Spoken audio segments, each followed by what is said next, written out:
Can you all hear me?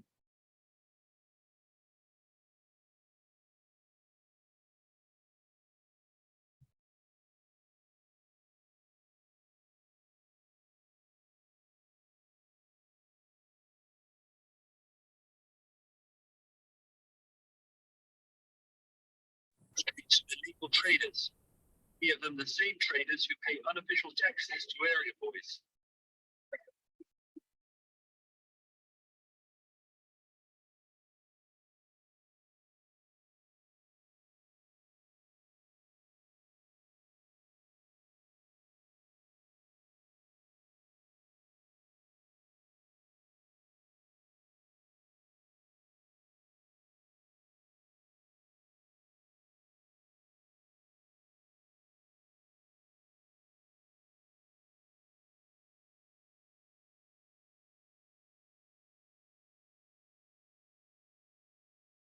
Thanks so much, madam. Thank you so much. Next time you make time, you make time to come. No problem. Yeah.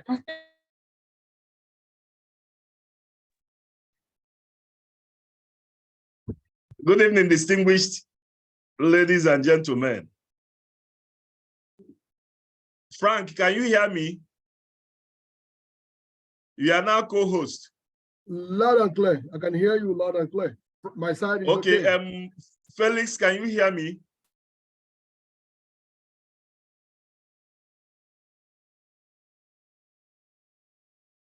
Yes, I can hear you. Yes, I can hear you. All right.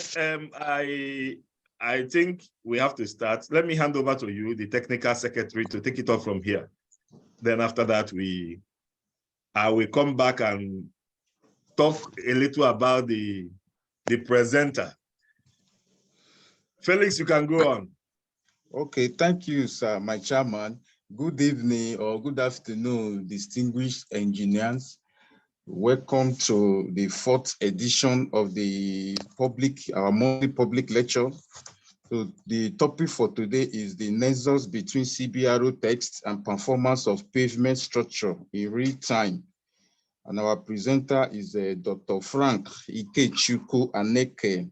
He's a senior lecturer, University of KwaZulu-Natal, South Africa. So before we continue, I will let the chairman to give us a brief about the presenter. Thank you. Mr. Chairman, my chairman, you can go on. Okay, all right. All right, so our presenter, Dr. Frank, the floor is open for you. You can go ahead with the presentation. All right. Thank you for having me here on your platform. I thank NSE, Nigerian Society of Engineers, for this singular opportunity to share one of our ongoing research. It's a PhD thesis research. It's still ongoing, but I found it interesting to share this work as it goes on. Today, I will be presenting. Okay, can you see? I hope you all can see my screen now. Yes, we can see your screen. Good. I'm not sure how much time I'm allowed to talk. How much time do I have to speak? Okay, I will stop whenever you ask me to stop. Yeah, okay. So you have between 30 to 45 minutes. Okay, very good then. Very good. All right. I have a public lecture titled Nexus between CBR tests and the performance of pavement structure in real time. Before the presenter or the co-host has introduced me as a presenter, so I cannot repeat that process again. However, I will go ahead to give a background of this research so that if I'm running my slide, it will be quite easier for you to follow. Okay, The background is this.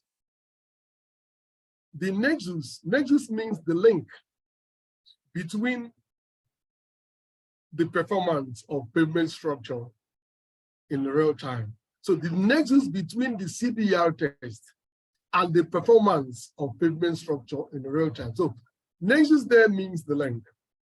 Now, in this research, we found out that even though CBR test is generally used test to determine the pavement thickness during pavement design. However, our argument is this, that CBR test does not really reflect or represent the performance of pavement in real time. So this is the summary of this research topic. Okay, this will take me to the next slide. All right, the next slide is the outline. I have the introduction, the CBR test setup, the CBR results that we've obtained, the variation of CBR value with pavement thickness, mechanistic and empirical design of pavement structure, resilience modules concept, resilience module test setup, specimen after resilience modules test, subgrade failure, resilience modules test results, variation of resilience modules with pavement thickness. I have again unsaturated soil mechanics, resilience modules test incorporating the concept of unsaturated soil mechanics, typical unsaturated pavement structure, resilience modules test incorporating the concept of unsaturated soil mechanics, the material that we use for this research, that we are still using for this research, because the research is still ongoing. Survived subgrade specimen after 1,000 cycles, and the system stress steps procedure. Application of geosynthetic material in pavement construction. Variation of unsaturated resilience modules with pavement thickness. Result comparisons, and then the conclusion. However, before I go any further, I want to talk about the unsaturated soil mechanics, and I'm sure that most of us must have known about unsaturated soil mechanics. In geotechnical engineering, we have actually two types of soil mechanics. One is the classical or the conventional soil mechanics, the one founded by Kazagi in 1936. Then the second one is unsaturated soil mechanics, USM. It's been propounded by Fledroot in 1978. He's a Canadian geotechnical engineer. So Fledroot is arguing that from what we've done with what we are doing in this research, the argument is this: designing pavement structure using CBR, you will be under designing. That is one. Secondly, there's not really link between the CBR test and the performance of pavement structure in the real life. Real life means in the field, because you can attest to the fact that CBR tests only measure the deflection of soaked 4 days soaked specimen, or you can do it dry. But for the purpose of research, we did soaked and dry testing of the CBR. So CBR only measure the deflection using plunger. Then after that, you can now measure your CBR for 2.5, 5.808, and 7.2, then over the real plunger load, the load at which this your specimen filled, divided by the load, by which the standard plunger load multiplied by 100. So this thing is just it's measured in percentage. Then you now use a chart to determine the thickness of your asphaltic layer. So this is my introduction. So CBR simply means California Bearing Test. It is a measure of resistance of subgrade soil to penetration of standard plunger under controlled density and moisture condition. It was developed in California. Okay, I don't want to go into it. Let me not go into details. So basically, this is my introduction, the introduction of my presentation. Okay, so now this is the setup for the typical CBR test. You can see it is submerged in a water bath for 4 days. So this is the dial gauge. This is the dial gauge mounted on top of the clamp to measure if this soil can record any swelling pressure from this dial gauge. Of course, if there's any change in the height, you can now use it to calculate the swelling pressure, knowing fully well that the soil is a swelling soil or an expansive soil. This is the CBR testing setup. Most of us are familiar with this test. Okay, the saturated soil is amount of empty space presented in the soil sample is filled with water. If this specimen, which is called porous or void, is filled with water, then soil is called fully saturated. So, but now, our argument is that the condition of the pavement does not stay the same throughout its entire lifespan. At times, it will rain for like 7 or 4 days. We'll have flooding. Then then our pavement will be submerged. But when there is no flooding, or when the flooding goes away, or the water evaporates, the soil will dry up. So the argument is this, that designing your pavement structure as fully submerged, it means that you are under designing, because the pavement does not, the performance or the condition of pavement does not stay the same throughout its entire lifespan. Now, when soil absorbs water, under unsaturated soil mechanics, that's what is called suction metric. We have 2 types of matrix. We have osmotic matrix and suction matrix. But the osmotic matrix is contributed as a result of the gas. But we are not interested in osmotic matrix. We're interested in suction matrix. Suction matrix influence the behavior of subgrade throughout its entire life, because what triggers pavement is absorption of water, and the absorption of water is not steady.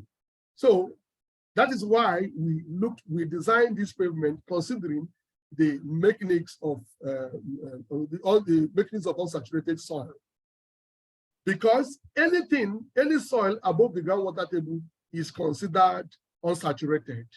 Anything below the groundwater table is saturated. So if the depth of this pavement is below the groundwater table, yes, we can say, okay, that is when the conventional testing of a pavement will stand.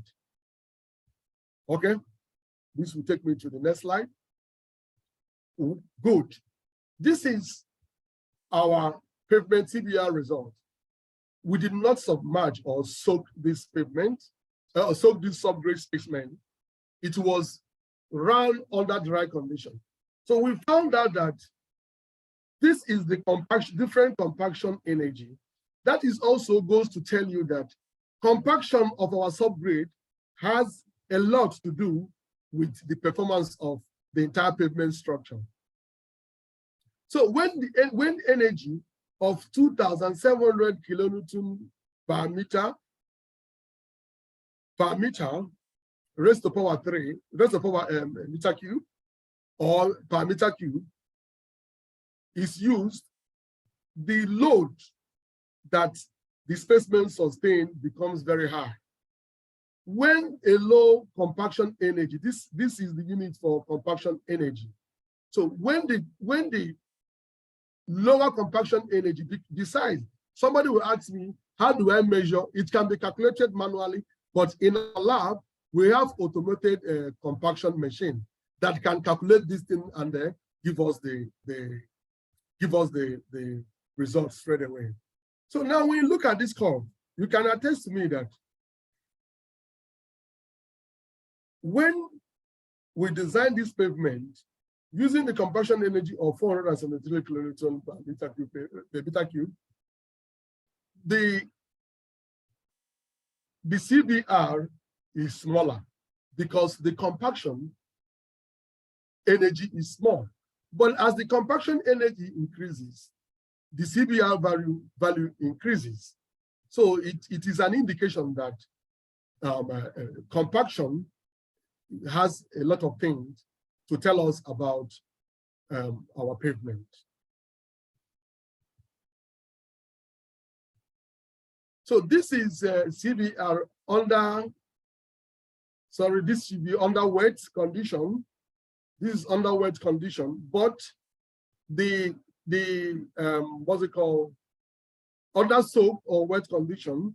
So, but the compaction energy remains constant, 472, 1,205, 2,700.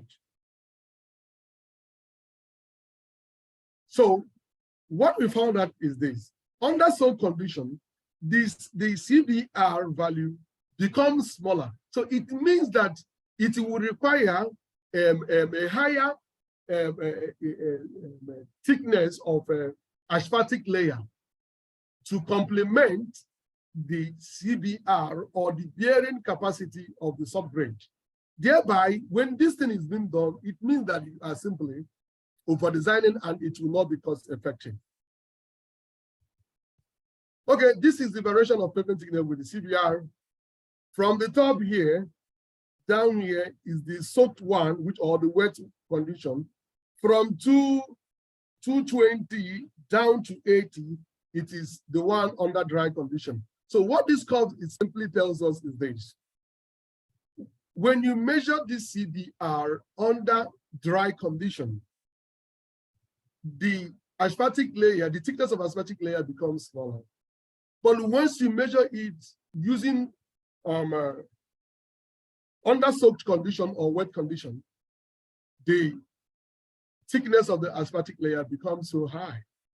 So in other words, you are not really representing what is happening, because the load that is being applied on our pavement, it is not a point load. It is what is called cyclic loading.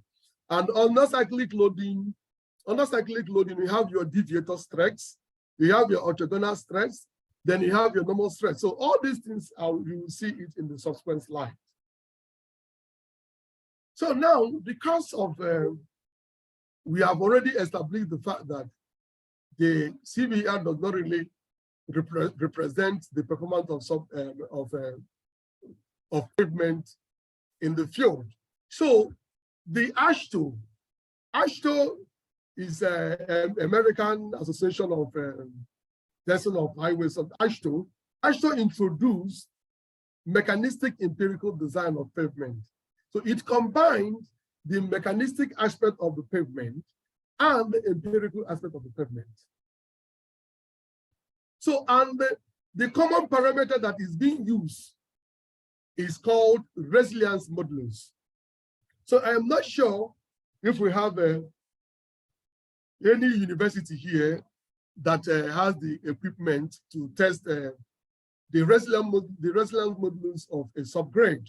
So the resilience modulus of a subgrade, I will show you in the picture what we are doing in the lab. You see the kind of when a car is running on a pavement, the tire is rotating. So the load is not a point load, neither is it a uniformly distributed load. It is a kind of mobile load, and it is cycling. It is cycling. So the resilience modulus test, or you call it a repeated load triaxial test, tends to replicate the behavior of pavement under cyclic loading in field condition or in real life. So we have many standard or agencies that are very keen with this resilience modulus. For example, the Mechanistic Empirical Pavement Design Guide. Recently, these are the agencies that have adopted the testing of resilience modulus. National Cooperative Highway Research Program, this is US. We have a South African Pavement Design Method. They also encourage pavement engineers to use resilience modulus to design their pavement. We also have a SANRAL, South African National Road Agency. So we also have a SANRAL. So resilience modulus is illustrated as a ratio of maximum cyclic stress to elastic strain under repeated load. So this as mathematical expression represent, excuse me, sorry. So this mathematical expression represents the formula by which resilience modulus can be determined in the lab. So sigma D is the deviator stress. Of course, the deviator stress, the stress that is, what I'm saying is this: the stress at the top and that of the bottom is the same. Then you have your epsilon 2 and epsilon 1 that goes with sigma 1, and this other one goes with sigma 2, which is called the recoverable strain that is measured in micrometer. Okay, I've said this. However, AASHTO T307 explain the procedures, or it's called the protocol. This CSIR. This CSIR simply means Council for Scientific and Industrial Research. This is called CSIR. They also have their protocol. It is based in South Africa. They also have their protocol on how to measure resilience modulus, but it's not far-fetched from the AASHTO T307. But the only difference is the specimen sizes. CSIR encourage design engineer to test this pavement using an aspect ratio of 2:1, meaning that the diameter should be twice of the height. So the diameter of our specimen is 150 millimeter, while else the height of our specimen is 300 millimeter. So the load is cyclic load. It is applied in the lab, in this machine. You program it. The cyclic loading will be applied to the specimen. So it is specified that you use 0.2 seconds harvest time load plus 0.8 second rest period. So it is automated. When you apply the load, it's like when you are measuring the seismic of an earthquake, the seismic. So you measure it, then you have the machine will rest for 0.8 seconds, and it will start again. So it means that the rest period is to simulate a standard vehicle traveling at a 60 meter per hour. Moreover, each specimen was subjected to 16 different stress states during the testing. A total of 1,000 cycles load or cycles stress were applied during the conditioning. So what we are saying in essence, what this test, how is been the reservoir modulus test, before you start running the reservoir modulus test, there's what is called the conditioning of the specimen. The conditioning of the specimen, you put it in the machine and apply a cyclic stress of 1,000 cycles. So if the specimen, because this, remember, is a cyclic, so it's vibrating. So if the specimen, it is not well compacted or well treated, it will not survive this one. It will fail during the conditioning stage. Before you can now apply another 100 cycles for 16 steps. So that is how this. But we found out that each and every test, no matter the level of compaction energy that is being used. So after conditioning, this test would only go like 2 different stress states, and the specimen will collapse. No matter the. So now what we did was we tried to use fly ash and some geopolymer binder to stabilize the subgrade to see if it can withstand. So what happened is at low strain energy, after the conditioning level, at low strain energy, there's the first 2 to 3 stress states. This specimen will still fail despite the chemical that is being used to stabilize this specimen. Then another method that we used was to pre-compress, that to pre-stress, if you can put it that way. It is not necessarily pre-stress because there's no pretension and post-tension distance stress that have been applied on the specimen. After the preparation of the fabrication of the specimen, a uniformly distributed load will be applied. Was applied to this specimen of about 20% of its original to try and condense it the more. So what we are doing is we precondition the specimen even after treatment, under confined condition to improve its stiffness when pozzolanic reaction and geopolymerization must have taken place after 3 days. But upon testing, we realized that little cracks, because of this high stiffness, contributed or being mobilized by the chemical and the preconditioning. So we find that it behaves more like a brittle material rather than ductile material. Okay, this will take me to the next slide. This is the prepared equipment. The first picture here is the prepared equipment. So the fabricated specimen that will be tested for resonant modulus. So this is the setup for resonant modulus. A ring. Okay, look at the schematic diagram. This ring is called LVDT.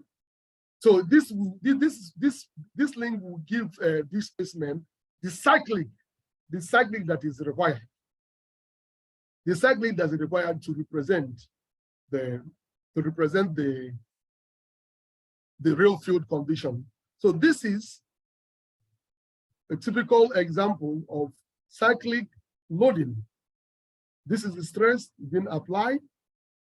You can see you follow the arrow. You follow the arrow. Follow the arrow. So it goes. This is the cyclic. How this resonant modulus is being measured. However, the values of this resonant modulus will be computed. Even the curve will be computed on this monitor. You just send it to your email or you put it in your USB. But the most important thing is for you to set up your your fabricated specimen very well, so that the cyclic loading for the upper and the lower LVD will be positioned in appropriate position, and the cyclic loading will be evenly distributed across the parallel length or the parallel height of the specimen. Okay, so this is the specimen after resilience modulus test. You can see it doesn't survive it. You can see that all these specimens failed specimen after 1,000 cycles. I've said it before. So after 1,000 cycles of stress, it failed, it scattered. It wasn't treated, but a higher compaction energy was used to compact it. So now, that is why, let me say this before I forget. So that is why that is most of the thing that is causing a collapse of our pavement, especially here back home in Nigeria. So this is what is causing. It's not necessarily what's it called, asphaltic failure or fatigue. Majority of these failures start from the foundation. The foundation of a pavement structure is the subgrade. So the subgrade will determine, the stiffness of the subgrade will determine the performance or the response of the entire pavement structure under cyclic loading. Because when a traffic load or a car is running on a pavement, it distributes the stress. It distributes the stress across. Okay, this is a typical example. So this is a typical example of what you will see when this, because of the high cyclic, or you call it high strain energy, is high. But where you will normally get consigned is on the rail track. Rail track produces more vibration, so it has more cyclic or it has higher strain energy compared to cars. Okay, this is the result of our resilience modulus. So you can see this is the variation of resilience modulus with deviotic stress under wet condition. So under wet condition, the value is smaller, but as the compaction energy is higher, the resilience modulus increases. But what happens is this: the resilience modulus is being affected by the deviotic stress. So what happens is this: the higher the deviotic stress, the lower the resilience modulus of that particular specimen that we tested. So this is called strain softening. It is called strain softening of the subgrade. And again, the same thing is happened when we treated this specimen under the right condition without treatment. Even though the resilience modulus value increased, yes, this can sustain this cyclic stress from the traffic loading to at a lower strain energy. But when a higher or heavy duty vehicle is being applied on that road, crack will initiate. So the low strain energy will be applicable for low volume roads. Okay, this is the thickness of resilience modulus, the pavement thickness of resilience modulus with the variation of resilience modulus with pavement thickness. Again, the higher resilience modulus value gave us as low as 130, sorry, 160 thickness, 160 millimeter thickness of the pavement. But again, when the resilience modulus is lower, the thickness of the wearing of the asphaltic layer will be high. Okay, now the next slide is the application of unsaturated soil mechanics The application of unsaturated soil making states that the pavement structure are typically constructed under unsaturated condition with a degree of saturation that varies from 75 to 90 degrees. So it is even when we have flooding, this the subgrade of our pavement will not be 100% saturated, because even in water you still have some kind of gas or even air. So now the seasonal change in moisture condition affect the stress state of the subgrade due to change in the matrix suction. So now we have other researchers who has tried to propose a new model or a new formula or mathematical expression to accommodate all these factors, mechanistic and empirical, including the unsaturated salt matrix, so that all the conditions that you see in the real life will be incorporated in the mathematical expression for resilient modules. So one of such a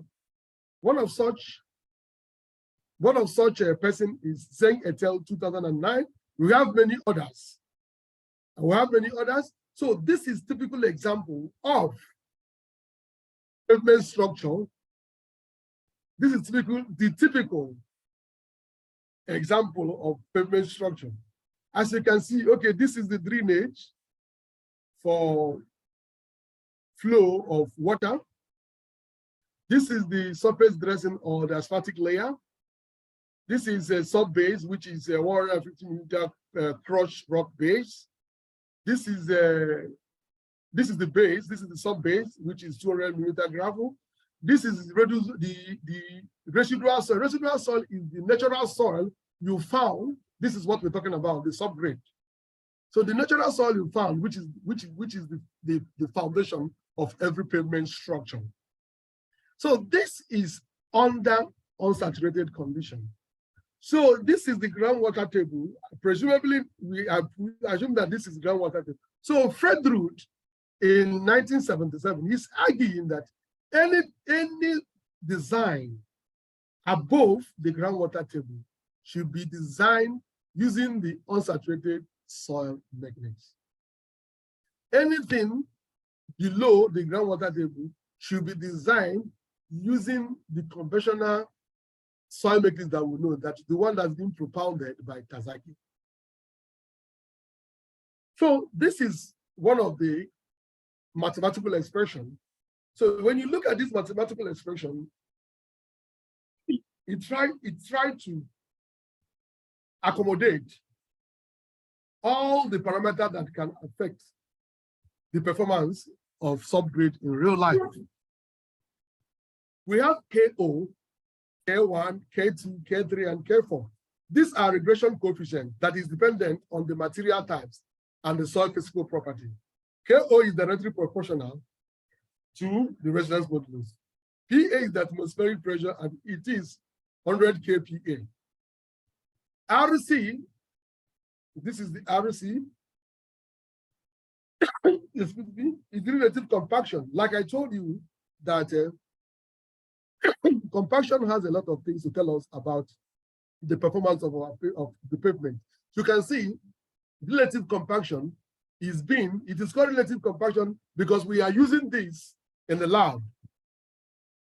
So if you're using it in the field, you have to use the compaction energy in the field. So now you have this is the matrix, sorry, excuse me. This is the matrix suction. This is the matrix suction. This is the bulk stress. This is the octahedral stress. And it is 1/3 of square root of sigma 1 minus sigma 2 all squared plus sigma 2 minus sigma 3 all squared into the bracket of sigma 1 minus sigma 3 all squared. So when you are running this resilience modulus test in our lab, all these parameters will be provided for you, and the value of the resilience modulus will be provided. So if you will get the variation of suction, because like we said, the condition of pavement does not remain the same. At times, the pavement will be wet. Excuse me. At times, it will be dry, and all that. So when you look at all this, the variation of this suction matrix is considered. So it means that you can as well calculate or determine the resilience modulus of pavement of subgrade at every moisture condition, because the suction of the subgrade changes as the absorbed moisture content also changes. I've seen some people, they insert some testometer in the field to measure the value of suction matrix in different seasons. Okay, now this is under material. Why do I show this? Because we realize that even considering designing this pavement using the concept of unsaturated soil techniques, this pavement still fails. The fabricated specimen did not survive the cyclic stress. Some survive the conditioning of 1,000 cycle stress.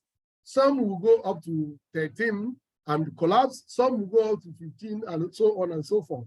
Because of even though that we have treated and we pre-treated and conditioned this fabricated specimen. So we've decided to use this is called sisal fiber. This is called sisal fiber. So, okay, let me cite an example. Sisal fiber is performing what your reinforcement is doing in a slab. You remember, if you design your slab, you can design it as a one-way or two-way slab. However, the concrete does not carry any load. It is the reinforcement that distribute this load either as a one-way slab or as a two-way slab. So this is the function. This sisal fiber is very hard. The tensile strength is very strong. The tensile strength is very strong. If you try to cut it with your hand, it will cut your palm. Your front palm will start bleeding. It has a very high tensile strength. I'm receiving some. Okay, sorry.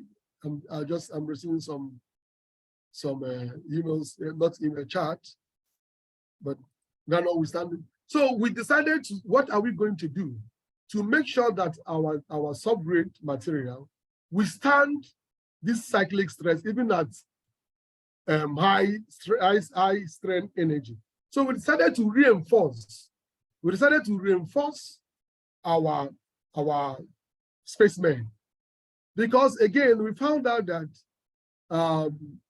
when you treat your subgrade using stabilizers or geopolymer binder, it will perform well under compression, but under tension, the specimen performs badly. So we decided to reinforce the subgrade. So this subgrade, what it does is it acts as an absorber of this cyclic stress. So it absorbs this stress, this cyclic stress, without even disturbing or changing the morphology of the specimen or of the fabricated specimen. So what it does, it will observe it and distribute it among, just like what our reinforcement does in the slab and the beam. So it will get this cyclic stress and distribute it among the fibers that is being used to reinforce that soil. So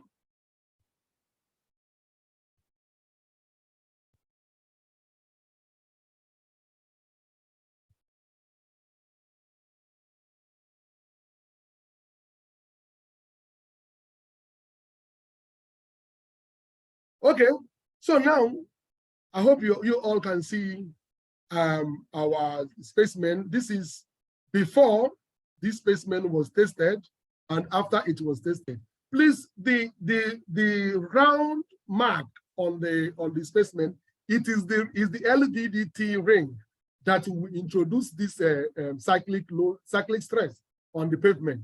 So you can see quite well that this reinforced subgrade performed well, even at high strength energy.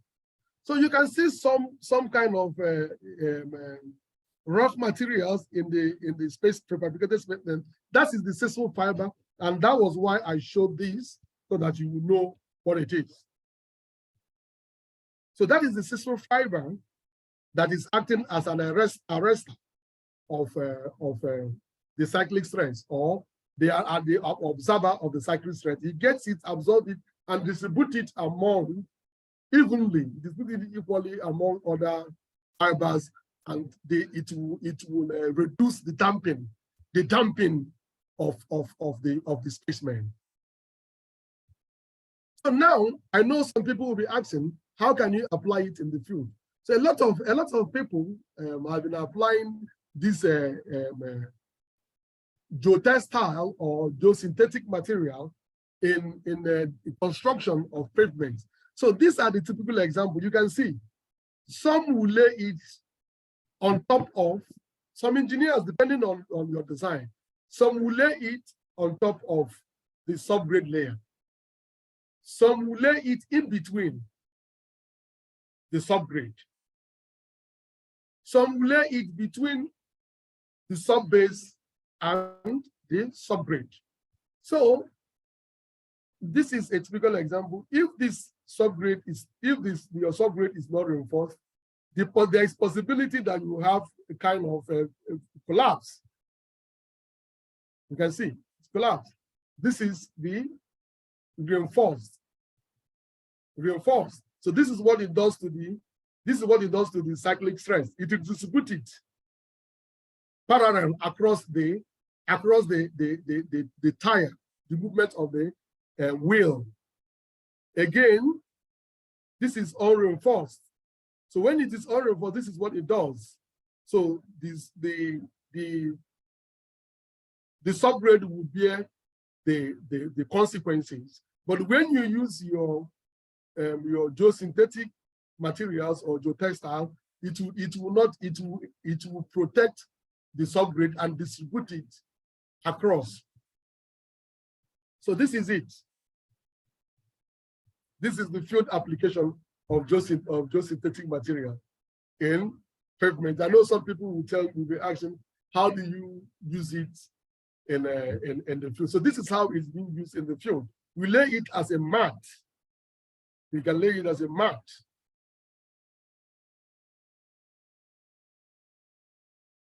Okay, again, now what happened is this. When this scissor fiber was used to reinforce our subgrade, what happened is this. The thickness layer of the thickness of our asphaltic layer becomes smaller, and the pavement now sustain the cyclic stress from low strength energy to high strength energy because of what the application of this is, just for simply reinforcing the subgrade. So this is comparison of the results. This is the compaction energy. This is CPR test. This is pavement thickness. This is under wet condition. This is under dry condition. This is the thickness. This is residual modulus. You can see the residual modulus is very conservative in terms of predicting the thickness of the pavement. This under soaked condition. This under dry condition. So you can see. Now this is unsaturated. When 0.5 scissor fiber was added, so all these acronyms was defined under the table. So when 0.5% of scissor fiber is added, the residual modulus increased to 110 MPa megapascal. Under 2,700 compaction energy. Under 1,205, it goes to 60. Under 470, it goes to 20. So this is the thickness that is required. So when 0.75 is used, the minimum required pavement thickness under 2,700 compaction energy is 70 millimeter of asphaltic layer, of which this thing will save more cost. It will save more cost. Just by the application or the inclusion of 0.57 sessile fiber to our subgrade. So it will yield a resilience modulus of 180, giving us an asphaltic layer thickness of 70 millimeters. So this will reduce much cost, because the idea is not increasing the thickness of the asphaltic layer, but this idea is by when you apply this sessile fiber or you reinforce your subgrade or subbase, it will distribute, just like what reinforced concrete is doing in our slab. So it will take the load and distribute it to the beam. So that is it. So I guess this is my conclusion. In the conclusion, we say that the CBR test is not a proper representation of pavement performance. Hence, the procedure applied point load on confined compacted specimen. Therefore, there is no reliable link between the performance of pavement structure and the cyclic traffic loading in the real time. It is evident that application of unsaturated submechanics in the determination of unsaturated resilience modulus. Please, when it is unsaturated resilience modulus, it means that suction was included in the mathematical expression to determine resilience modulus. Accounted for seasonal variation of moisture content through matrix suction. Hence, the coupling effect of high compaction energy. Remember, I told you that compaction has a lot of things to tell us about the performance of our pavement. The introduction of sessile fiber caused the reinforced subgrade to exhibit high stiffness and ductile response. So it means the behavior of our reinforced pavement became ductile. It is not stiff again. It became ductile, kind of flexible, as the fiber acts as an arrestor, thus absorbing the cyclic stress from that could inoculate even at high cyclic strain. So this is my conclusion, and if you have any question, I'm here to take your question. Yeah, thank you, Dr. Frank. So do any one of us have any question?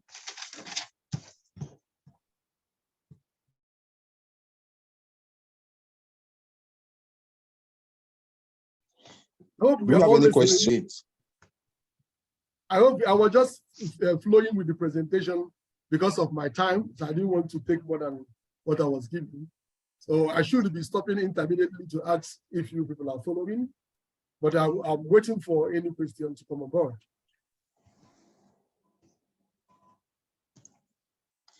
Yes, do we have question? Any question? Kindly indicate on the chat box.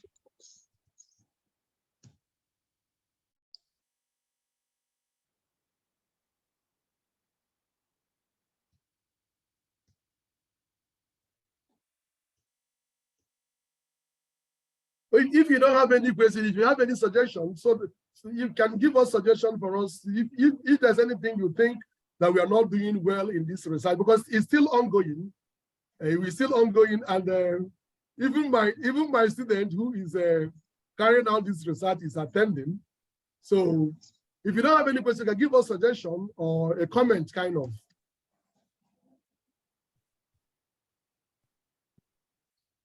Okay, on the chat box, Udemi Udofia said he has a question. So kindly go ahead and ask your.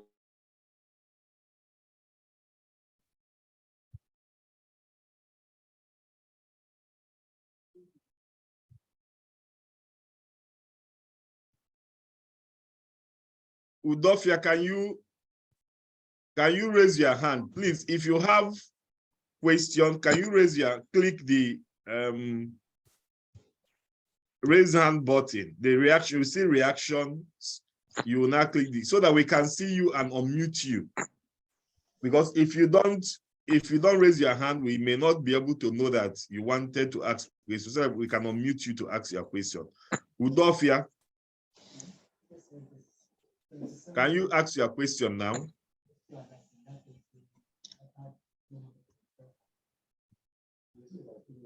Can you unmute your mic?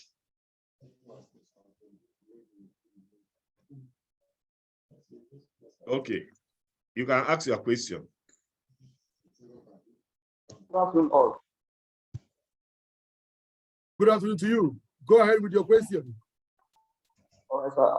First of all, I want to appreciate you, sir, for the nice presentation of the past food. And my question is, you when you talk about the comparison unsaturated and so negative. Now you replace that fiber provision to reinforcement in terms of concrete, reinforced concrete. Now in terms of reinforced concrete, there is always whenever the design is done, there is a place of provision of the reinforcement. Now in case of this fiber, how do we know the amount of fiber to be provided based on the CPR test result? Okay. Since from your work, you let us to understand that we should not depend on the CPR test when it is in the case of unsaturated soil. So okay, how do we now know the amount of fiber to be provided for a particular soil condition? That's my first question. Then my second question is, now, is this applicable to the case of rigid pavement? Because from your discussion, I understood that you are referring to flexible pavement. Does it really relate to? Okay. Considering the result, rigid pavement. Okay. Okay. Okay. Is that all your question?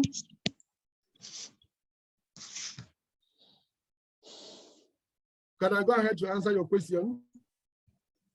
Yes, sir. Okay, very good. Let me start by saying that the amount of fiber is directly proportional to the type of soil. The clay mineral that is in the soil, this is a research.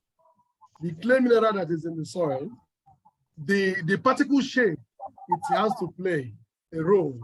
However, in our research, the maximum required percentage of fiber is 0.75. We started by adding 0.25%, 0.5%, 0.75%, and 1.0%.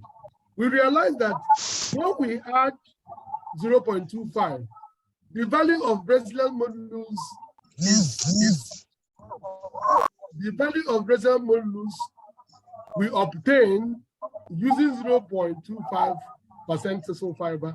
If there is no much difference between when you did not reinforce the one for unreinforced spacemen. But when the reinforced one is conditioned, it will survive. It survives the cyclic stress. So in other words, I will tell you that the maximum that we have in our soil, we are dealing with what is called Perea red soil. It's usually found among the coastal area of South Africa, the coastal line of South Africa, Durban, Richards Bay, Platten Bay, Muzzle Bay, along that you see found a lot of Perea red soil there. So the percentage of fiber you will add would depend on one, the type of soil, the quantities of, or the fraction of clay mineral, the particle sizes, and the particle shape.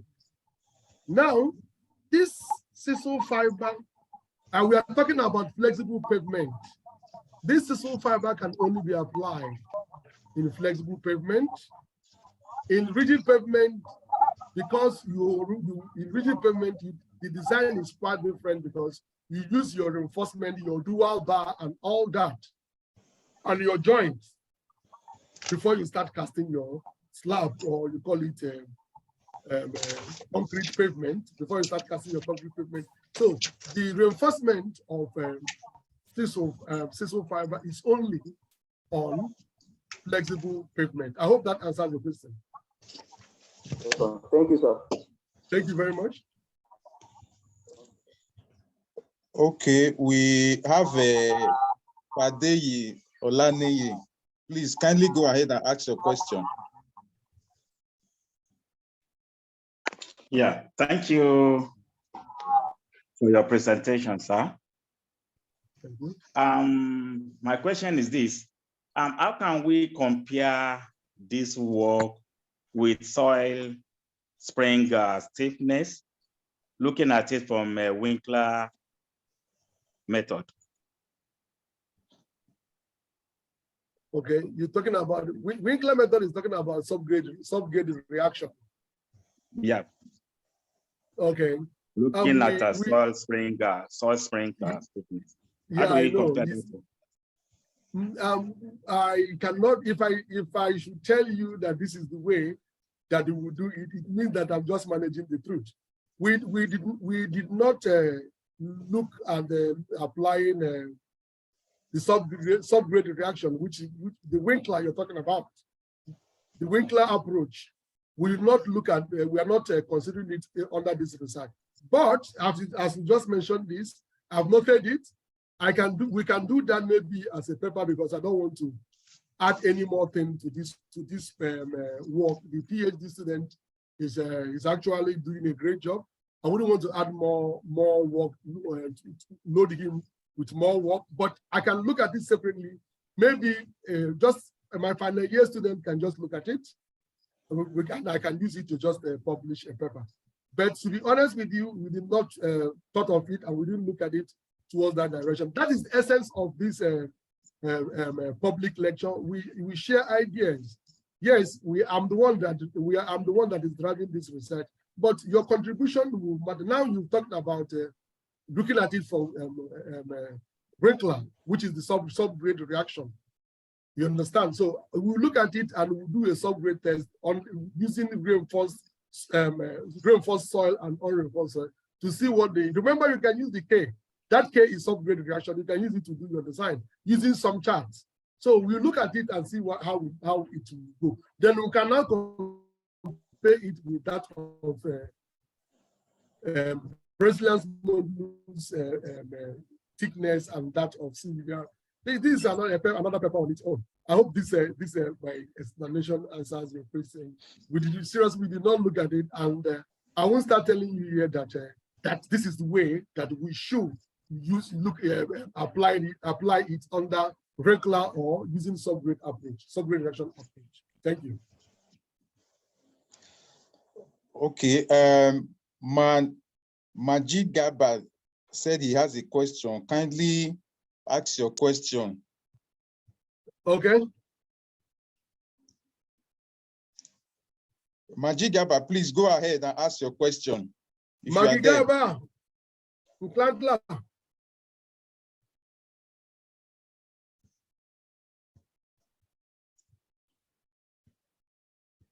Magigab, that's my student. Are you there? Ask your question. Magigaba.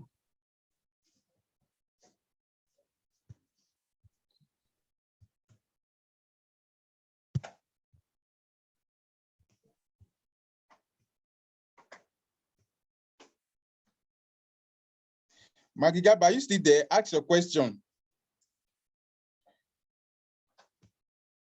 Okay, while we are waiting for him, there is a member that asked a question. The question says, from Kolawole. He said, what is the durability of this fiber material? Hope it will not decompose after some years. Okay. So that's the question coming from Kolawole. No. That this is I give it to him. Whoever that asked this question, he's a very brilliant chap. I gave it to him. I was expecting that question. Okay. This tissue fiber is like a plastic. It doesn't decompose. It does not decompose. That is one. Secondly, the melting point of this tissue fiber is about 500 degrees Celsius. So I don't think that we can have that is why some normally apply this tissue fiber in between our subgrade or between the subgrade and the subbase. So that even when, for instance, if a car is on fire on the highway or on the pavement, it will not affect. The durability test, or you call it the durability assessment of this tissue fiber has been done. So it does not decompose. One, it does not react to any acid. In case if you have any spillage, it doesn't react to it. And once there is fire, it can sustain it up until 50 degrees Celsius. So that is the answer that I have. The durability is 100%. I can guarantee you that. And also I can share some textbook. I can share some textbook, and I will encourage people to join International Geosynthetic Society. There you will be getting more reading materials and self-study material about geosynthetic and fiber reinforcement. Okay, thank you very much. Any other question?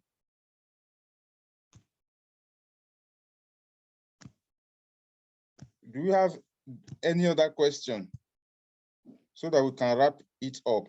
So while we are waiting for the question, please kindly send your name, your phone numbers, and your email addresses so that we can forward the material and your certificate to you.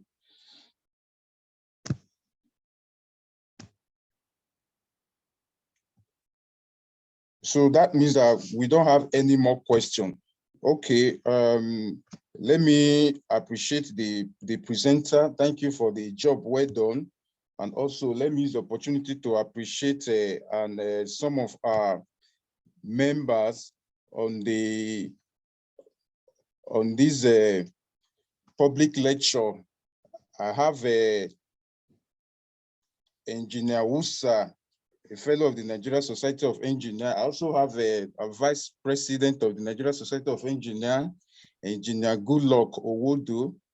I saw our ex-official of the Nigeria Society of Engineers, Abuja branch, Engineer Paul Imohonsi, and every other ESCO of the Nigeria Society of Engineers. I also have my vice chairman, Engineer Ahmed Kuti.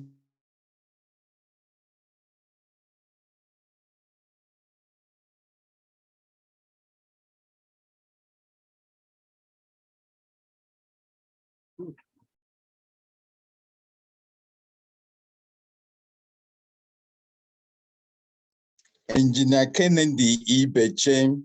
I saw NSC Ezioku before, the executive ESCO member national. And also, lastly, let me appreciate the chairman, Engineer Ben Oko, for this opportunity, for giving us this opportunity to learn in this public lecture. So I hand over to my chairman for his remarks. Thank you. Thank you very much. Thank you, Engineer Omombale. My own is just to specially thank my friend and my brother of many years, Dr. Frank Ikechukwu Aneke. Thank you very much. Has been a very reliable and dependable friend for many years. We are together in the Enugu State University of Science and Technology before he left Nigeria for South Africa, where he presently works as a lecturer. Frank, we want to say a very big thank you to you, and we pray that God will bless you and reward immensely for making our time to give us this lecture. And we continue from time to time to bring you on board to give us lecture on anything that has to do with your area of specialization. Thank you very much, and God bless you. So we are going to share this slide to our members also, those who participated, and take note that we normally give certificate of participation for our members. So if you have not sent in your number and email, please kindly do that so that we can send you the electronic copy of your certificate of attendance. Thank you very much, distinguished members and engineers, and God bless you all. And to our presenter, once again, I say thank you very much and God bless you. Bless you too. Thank you for having me. Yeah, thank you, everyone. Goodbye for now. Bye-bye.